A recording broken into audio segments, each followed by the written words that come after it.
Mr. Speaker, I rise today in opposition to H.R. 2749, the Food Safety Enhancement Act of 2009.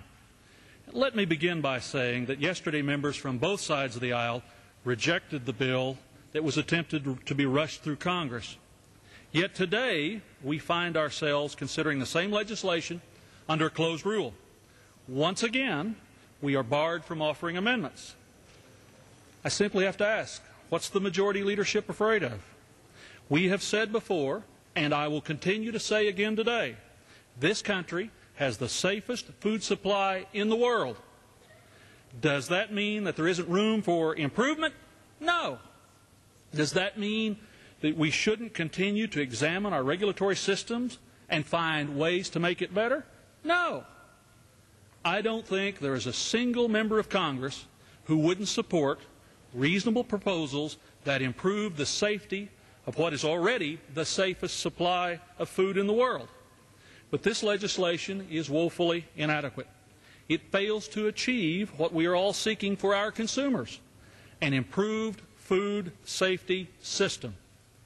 The biggest challenge that I can point to is the fact that the bill expands the reach and authority of the U.S. Food and Drug Administration, but does not require further accountability.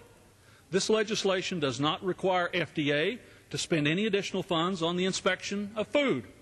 Beyond that, there are other provisions that are troublesome.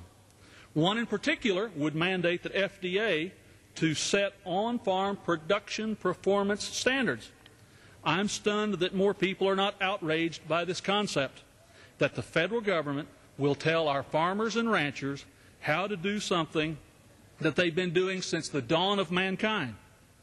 Even after changes that will limit the intrusion of the federal government on the farm, the bill still goes too far in the direction of trying to produce food from a bureaucrat's chair in Washington, D.C.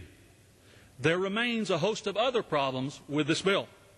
For example, has anyone considered if it's wise to have the federal government grant licenses and charge fees for processing food?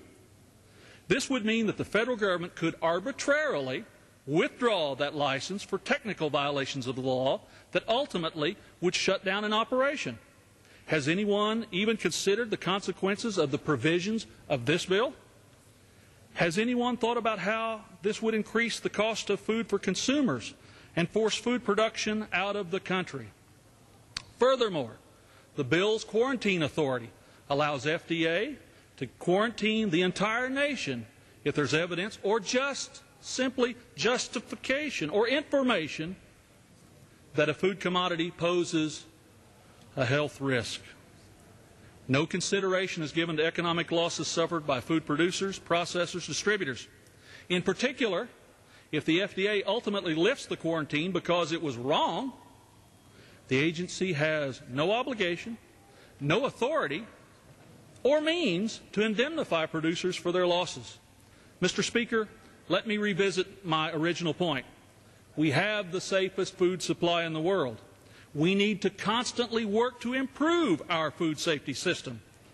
But if we are sincere in making those improvements, then we must have a bill before us that is not the product of a rushed legislative process where all the committees of jurisdiction were not allowed to fully participate.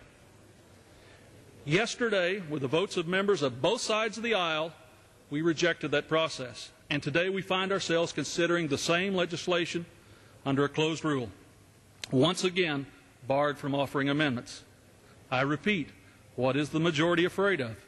Food safety should not be a partisan or a political issue. This should not be a fight. It should be a constructive process. Defeat this rule, bring H.R. 2749 back to the committees, let all the committees of jurisdiction work their will and work their way so that we can create a bill that serves farmers, ranchers, processors, retailers, and yes, consumers. Tell me what's wrong with that. Tell me what's wrong with that. Let's defeat the rule. Let's finish the process. Let's do better. Thank you, Mr. Speaker. Yield back the balance of my time to the gentlelady from North Carolina.